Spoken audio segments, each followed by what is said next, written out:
Hello ವೀಕ್ಷಕರೇ, ಎಲ್ಲರಿಗೂ ನಮಸ್ಕಾರ. ನಾನು ನಿಮ್ಮ ಪ್ರಮೋದ್ ಕಶ್ಯಪ್. ಹರೇ ಕೃಷ್ಣ ಯೂಟ್ಯೂಬ್ ಚಾನೆಲ್ಗೆ ನಿಮ್ಮೆಲ್ಲರಿಗೂ ಸ್ವಾಗತ. ಹೊಸ ವರ್ಷ ಹತ್ರ ಬರ್ತಿದ್ದಾಗೆ ಅಥವಾ ಯುಗಾದಿ ಹಬ್ಬ ಹತ್ರ ಬರ್ತಿದ್ದಾಗೆ ಎಲ್ಲೆಲ್ಲೂ ಭವಿಷ್ಯವಾಣಿಯದ್ದೇ ಸದ್ದು. ಟಿವಿಯಲ್ಲಿ ಜ್ಯೋತಿಷರದ್ದು ಮತ್ತೆ ಕೋಡಿಮಠ ಸ್ವಾಮಿಗಳದ್ದು ಇನ್ನಿತರೆ ಹಲವಾರು ಕಡೆಯಿಂದ ನಮಗೆ ಭವಿಷ್ಯವಾಣಿ ನಮ್ಮ ಕಿವಿ ಮೇಲೆ ಬೀಳ್ತಾ ಇರುತ್ತೆ. ಅದರಲ್ಲೂ ಈ ಬಾರಿ ಮೈಲಾರಲಿಂಗೇಶ್ವರ ಕಾರ್ಣಿಕ ಭವಿಷ್ಯ ಅಂತೂ ಕೂಡ ತುಂಬಾ ಮುಖ್ಯವಾಗಿ ಗಮನ ಸೆಳೆಯುತ್ತೆ. ಇಲ್ಲಿ ಹೇಳಿರ್ತಕ್ಕಂಥ ಭವಿಷ್ಯವಾಣಿ ತುಂಬಾ ಕರಾರುವಕ್ಕಾದದ್ದು. ಭವಿಷ್ಯವಾಣಿ ಸುಳ್ಳಾಗಿದ್ದೇ ಇಲ್ಲ. ಉತ್ತರ ಕರ್ನಾಟಕ ಭಾಗದಲ್ಲಿ ಮೈಲಾರ ಕಾರ್ಣಿಕದ ಭವಿಷ್ಯ ನಡೆಯುತ್ತೆ. ಇನ್ನು ಬೇರೆ ಬೇರೆ ಸನ್ನಿಧಾನದಲ್ಲೂ ಕೂಡ ಈ ಕಾರ್ಣಿಕ ಭವಿಷ್ಯ ನಡೆಯುತ್ತೆ. ಕಾರ್ಣಿಕ ಭವಿಷ್ಯವಾಣಿಯನ್ನ ಕೇಳಲಿಕ್ಕೆ ನಮ್ಮ ಜನಗಳು ಕೂಡ ತುಂಬಾ ಕುತೂಹಲದಿಂದ ಕಾಯ್ತಾ ಇರ್ತಾರೆ. ಅದರಲ್ಲೂ ರೈತರು ತುಂಬಾ ಮುಖ್ಯವಾಗಿ. ಮತ್ತೆ ಭವಿಷ್ಯವಾಣಿಯು ಕೂಡ ತುಂಬಾ ಗೌಣವಾಗಿರುತ್ತೆ. ಅಷ್ಟು ಸುಲಭವಾಗಿ ನಾವು ಎಕ್ಸ್ಪ್ಲೈನ್ ಮಾಡೋದಕ್ಕಾಗೋದಿಲ್ಲ. ಮತ್ತೆ ಅಕ್ಯುರೇಟ್ ಆಗಿರುತ್ತೆ. ಭವಿಷ್ಯವಾಣಿ ಹಿಂದೆ ಸಾವಿರಾರು ಅರ್ಥ ಇರುತ್ತೆ. ಭವಿಷ್ಯವಾಣಿ ಹೇಳೋದು ಕೇವಲ ಒಂದು 2 ವಾಕ್ಯ ಅಥವಾ 2 ಮಾತಿರ್ಬೋದು, ಆದರೆ ಅದರಲ್ಲಿ ಸಾವಿರ ಅರ್ಥ ಬರುತ್ತೆ. ಹಿಂದೆಯೂ ಕೂಡ ಕಾರ್ಣಿಕ ಭವಿಷ್ಯ ನಡೆದಿತ್ತು, ಅವೆಲ್ಲವೂ ಕೂಡ ನಿಜವೂ ಆಗಿತ್ತು. ಹಾಗಿದ್ರೆ ಈಗ 2024ರ ಹೊಸ ವರ್ಷದ ಕಾರ್ಣಿಕ ಭವಿಷ್ಯ ಏನು ಅಂತ ತಿಳ್ಕೊಳ್ಳೋಕ್ಕೆ ನಿಮಗೆ ಕುತೂಹಲ ಇದ್ರೆ ಈ ವಿಡಿಯೋನ ಕೊನೆಯ ತನಕ ನೋಡಿ. ನನ್ನ ಚಾನೆಲ್ಗೆ ಸಬ್ಸ್ಕ್ರೈಬ್ ಆಗಿ, ಶೇರ್ ಮಾಡಿ, ಲೈಕ್ ಮಾಡಿ. ನೀವು ಸಬ್ಸ್ಕ್ರೈಬ್ ಮಾಡಿದರೆ ಇನ್ನೂ ಇಂತಹ ಹಲವಾರು ಇಂಟ್ರೆಸ್ಟಿಂಗ್ ಟಾಪಿಕ್ ಬಗ್ಗೆ ವಿಡಿಯೋ ಮಾಡ್ಬೋದು. ಸೊ ಯಾರ್ಯಾರು ವಿಡಿಯೋ ನೋಡ್ತಿದ್ದೀರಾ ಎಲ್ಲರೂ ನನ್ನ ಚಾನೆಲ್ಗೆ ಸಬ್ಸ್ಕ್ರೈಬ್ ಆಗಿ. ಸಬ್ಸ್ಕ್ರೈಬ್ ಮಾಡ್ಕೊಂಡ್ರಿ ಅಲ್ವಾ? ಸೊ ನೀವು ಸಬ್ಸ್ಕ್ರೈಬ್ ಮಾಡ್ಕೊಂಡಿದ್ರೆ ಎಲ್ಲರಿಗೂ ಥ್ಯಾಂಕ್ ಯು. ಈಗ ವಿಡಿಯೋನ ಶುರು ಮಾಡೋಣ. ಸೊ ಮುಂದಿನ ದಿನ ಹೇಗಿರುತ್ತೆ, ಈ ವರ್ಷ ಹೇಗೆ, ರಾಜ್ಯ ದೇಶದಲ್ಲಿ ಏನೆಲ್ಲ ಸಮಸ್ಯೆ ಕಾಡಬಹುದು, ರಾಜಕೀಯ ವಿಷಯದಲ್ಲೂ ಕೂಡ ಕಾರ್ಣಿಕ ಭವಿಷ್ಯ ತುಂಬಾ ಗಮನ ಸೆಳೆಯುತ್ತೆ. ಈ ಹಿಂದೆಯೂ ಕೂಡ ರಾಜಕೀಯ ಬಗ್ಗೆ ಹಲವಾರು ಭವಿಷ್ಯವನ್ನ ಹೇಳಿತ್ತು, ಅದು ನಿಜವೂ ಆಗಿದೆ. ಮುಂದಿನ ವಿಡಿಯೋದಲ್ಲಿ ನಾನು ಅದ್ರ ಬಗ್ಗೆ ವಿಡಿಯೋ ಮಾಡ್ತಾ ತಿಳಿಸ್ತೀನಿ. ಈ ಬಾರಿಯೂ ಕೂಡ ಲಕ್ಷಾಂತರ ಭಕ್ತರ ನಡುವೆ ಈ ಒಂದು ಕಾರ್ಣಿಕ ಭವಿಷ್ಯ ಆಗಿರ್ತಕ್ಕಂಥದ್ದು ಮತ್ತೆ ಮೈಲಾರಲಿಂಗೇಶ್ವರನ ಜಾತ್ರೆ ಆಗಿರ್ತಕ್ಕಂಥದ್ದು. ಬಿಲ್ಲನ್ನ ಏರಿದಂತಹ ಗೊರವಯ್ಯ 2 ನುಡಿಯಲ್ಲಿ ಭವಿಷ್ಯವಾಣಿಯನ್ನ ಹೇಳಿರ್ತಕ್ಕಂಥದ್ದು. ಸೊ ಈ ಬಾರಿಯ ಭವಿಷ್ಯವಾಣಿ ಏನು, ಒಳ್ಳೆಯ ಅಂಶ ಏನು ತಿಳ್ಕೊಳ್ಳೋಣ ಬನ್ನಿ. ಈ ರೀತಿಯ ಭವಿಷ್ಯವಾಣಿಯನ್ನ ಗೊರವಯ್ಯನವರು ಹೇಳಿರ್ತಾರೆ. ಮುತ್ತಿನ ಗುರಿ ಮುಟ್ಟೀತು, ಬೆಳ್ಳಿ ತೊಟ್ಟಿಲು ಕಟ್ಟೀತು, ಸಿರಿನಾಡಿಗೆ ಬಂಗಾರದ ಗಿರಿ ಬಂದು ಕೋಳು ತಲೆಯ ಪರಾಕ್ ಅಂತ ಹೇಳಿ ಭವಿಷ್ಯವಾಣಿಯನ್ನ ಹೇಳಿರ್ತಕ್ಕಂಥದ್ದು. ಹೀಗಂತ 2 ವಾಕ್ಯಗಳನ್ನ ಹೇಳಿ ಗೊರವಯ್ಯ ಬಿಲ್ಲನ್ನ ಕೈ ಬಿಡ್ತಾನೆ. ಈ ಪದಗಳಲ್ಲಿ ತುಂಬಾ ಗೌಣಾರ್ಥ ಇರುತ್ತೆ, ಅಷ್ಟು ಸುಲಭವಾಗಿ ಎಕ್ಸ್ಪ್ಲೈನ್ ಮಾಡೋದಕ್ಕಾಗೋದಿಲ್ಲ. ಇದನ್ನ ಬಿಡಿಸಿ ಅಲ್ಲಿನವರು ನಮ್ಗೆ ತಿಳಿಸ್ತಾ ಹೋಗ್ತಾರೆ.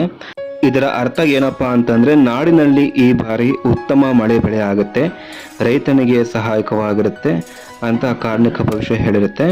ಸಿರಿನಾಡಿಗೆ ಬಂಗಾರದ ಗಿರಿ ಬಂದು ಕೂಡುತ್ತದೆ ಪರಾಕ್ ಅಂತಂದ್ರೆ ರಾಜ್ಯಕ್ಕೆ ಉತ್ತಮ ಆಡಳಿತ ಬರುತ್ತೆ ಅಂತ ಅರ್ಥ ಆಗುತ್ತೆ. ರೈತನ ಪ್ರಯತ್ನಕ್ಕೆ ಫಲ ಸಿಗುತ್ತೆ ಅಂತ ಕೂಡ ಗೊರವಯ್ಯನವರು ಹೇಳಿರ್ತಾರೆ. ಮೈಲಾರಲಿಂಗನ ಒಂದು ಮಹಿಮೆಯನ್ನು ಹೇಳಬೇಕು ಅಂತಂದ್ರೆ, ಇಲ್ಲಿನ ಒಂದು ಜನಗಳಲ್ಲಿ ಒಂದು ನಂಬಿಕೆ ಮತ್ತು ಪ್ರತೀತಿ ಇದೆ. ಮಣಿ ಮತ್ತು ಮಲ್ಲಾಸುರ ಅನ್ನೋ ರಾಕ್ಷಸರು ಈ ನಾಡಿನ ಜನ, ಜಾನುವಾರು ಮತ್ತೆ ಭೂಮಿಯ ಮೇಲೆ ಸಮೃದ್ಧಿಯಾಗಿ ಬೆಳೆದಿದ್ದಂತಹ ಬೆಳೆಗಳನ್ನ ಹಾಳು ಮಾಡಿರ್ತಾರೆ ಮತ್ತು ಚಿತ್ರ ವಿಚಿತ್ರ ವಿಕೃತಿಯನ್ನು ಮೆರೆದಿರ್ತಾರೆ, ಹಿಂಸೆಯನ್ನು ಕೊಡ್ತಿರ್ತಾರೆ. ಈ ಪೀಡಾಕಾರಕ ರಾಕ್ಷಸರನ್ನ ಸಂಹಾರ ಮಾಡಲಿಕ್ಕೆ, ನಾಡು ಮತ್ತೆ ಪ್ರಜೆಗಳನ್ನ ರಕ್ಷಣೆ ಮಾಡಲಿಕ್ಕೆ ಮೈಲಾರಲಿಂಗ ಸ್ವಾಮಿ ಪ್ರತ್ಯಕ್ಷನಾಗಿ ಈ ಕ್ಷೇತ್ರದಲ್ಲಿ ಮಣಿ ಮತ್ತು ಮಲ್ಲಾಸುರ ಅನ್ನೋ ರಾಕ್ಷಸರನ್ನ ಸಂಹಾರ ಮಾಡಿ ಈ ಕ್ಷೇತ್ರದಲ್ಲಿ ನೆಲೆಗೊಂಡಿರ್ತಾನೆ ಅಂತ ಇಲ್ಲಿನ ಜನರ ಒಂದು ನಂಬಿಕೆ. ಇನ್ನು ಧಾರವಾಡದಲ್ಲಿ ಬೈಕೊಪ್ಪ ಮೈಲಾರ ಜಾತ್ರೆಯಲ್ಲೂ ಕೂಡ ಕಾರ್ಣಿಕ ಭವಿಷ್ಯ ನಡೆದಿರುತ್ತೆ. ಕಷ್ಟಪಟ್ಟ ಮನುಷ್ಯನಿಗೆ ಮುತ್ತಿನ ದಾರಿ ಸಿಕ್ಕಿ ತಲೆಯ ಪರಾಕ್ ಅಂತ ಭವಿಷ್ಯವಾಣಿಯನ್ನು ಹೇಳಿರ್ತಕ್ಕಂಥದ್ದು. ಹುಟ್ಟಿದ ಕಮಲ ಆಕಾಶ ಮೆಟ್ಟೀತು ಅಂತ ಕೂಡ ಭವಿಷ್ಯವಾಣಿ ಆಗಿರುತ್ತೆ. ಇದನ್ನ ಕೆಲವರು ರಾಜಕೀಯವಾಗಿ ವಿಶ್ಲೇಷಣೆ ಮಾಡ್ತಾ ಹೋಗಿದ್ದಾರೆ. ಇನ್ನು ವಿಜಯನಗರ ಜಿಲ್ಲೆಯಲ್ಲೂ ಕೂಡ ಅಂದ್ರೆ ಹೂವಿನ ಹಡಗಲಿ ತಾಲೂಕಿನಲ್ಲಿ ಕೂಡ ಅಲ್ಲಿರ್ತಕ್ಕಂಥ ಮೈಲಾರಲಿಂಗ ಕ್ಷೇತ್ರದಲ್ಲಿ ಕೂಡ ಭವಿಷ್ಯವಾಣಿ ಆಗಿರ್ತಕ್ಕಂಥದ್ದು ಕಾರ್ಣಿಕ ಭವಿಷ್ಯವಾಣಿ. ಇಲ್ಲಿ ಒಂದೇ ಒಂದು ಮಾತಲ್ಲಿ ಭವಿಷ್ಯವಾಣಿಯನ್ನು ಹೇಳಿರ್ತಕ್ಕಂಥದ್ದು ಗೊರವಯ್ಯನವರು. ಅಂದ್ರೆ ಸಂಪಾಯಿ ತಲೆಯ ಪರಾಕ್ ಅಂತೇಳಿ ಒಂದೇ ಒಂದು ಮಾತಲ್ಲಿ ಭವಿಷ್ಯವಾಣಿ ಆಗಿರುತ್ತೆ.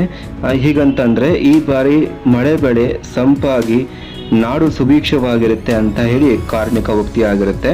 ಅಂದ್ರೆ ದೇಶದ ಬರಗಾಲ ಹೋಗಿ ಈ ವರ್ಷ ಮಳೆ ಬೆಳೆಯಾಗಿ ಸಂಪನ್ನವಾಗಿರುತ್ತೆ ಅಂತೇಳಿ ಕಾರ್ಣಿಕ ಹೇಳಿರ್ತಕ್ಕಂಥದ್ದು. ಹೆಚ್ಚಾಗಿ ರೈತರಿಗೆ ಅನುಕೂಲವಾಗಿ ಭವಿಷ್ಯ ಆಗಿರ್ತಕ್ಕಂಥದ್ದು.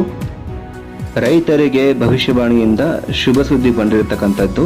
ಆದರೆ ಎಲ್ಲೂ ಕೂಡ ಈ ಬಾರಿ 2024ರ ಲೋಕಸಭೆ ಚುನಾವಣೆ ಮೇಲೆ ಅಥವಾ ರಾಜಕೀಯ ಅಂಶಗಳು ಎಲ್ಲೂ ಕೂಡ ಕಾಣಿಸಿಲ್ಲ. ಒಟ್ಟಾರೆಯಾಗಿ ಹೇಳಬೇಕು ಅಂದರೆ ಮಳೆ ಬೆಳೆ ತುಂಬ ಚೆನ್ನಾಗಿ ಆಗುತ್ತೆ ಈ ನಾಡು ಮತ್ತು ದೇಶದಲ್ಲಿ, ಮತ್ತು ದೇಶ ನಾಡು ಸುಭಿಕ್ಷವಾಗಿರುತ್ತೆ, ಬರಗಾಲ ಹೋಗುತ್ತೆ, ಮತ್ತು ರೈತರ ಒಂದು ಪ್ರಯತ್ನಕ್ಕೆ ಫಲ ಸಿಗುತ್ತೆ, ಹೆಚ್ಚಾಗಿ ರೈತರಿಗೆ ಅನುಕೂಲವಾಗಿರುತ್ತೆ ಅಂತ ಹೇಳಿ ಭವಿಷ್ಯವಾಣಿ ಹೇಳಿರುತ್ತೆ. ಆಮೇಲೆ ಮತ್ತೆ ರಾಜ್ಯಕ್ಕೆ ಉತ್ತಮ ಆಡಳಿತ ಬರುತ್ತೆ, ಹಾಗೂ ಕಷ್ಟಪಟ್ಟ ಮನುಷ್ಯನಿಗೆ ಒಂದು ಮುತ್ತಿನ ದಾರಿ ಸಿಗುತ್ತೆ, ಅಂದರೆ ಫಲ ಸಿಗುತ್ತೆ ಅಂತ ಕೂಡ ಈ ಒಂದು ಭವಿಷ್ಯವಾಣಿ ಹೇಳಿರ್ತಕ್ಕಂಥದ್ದು.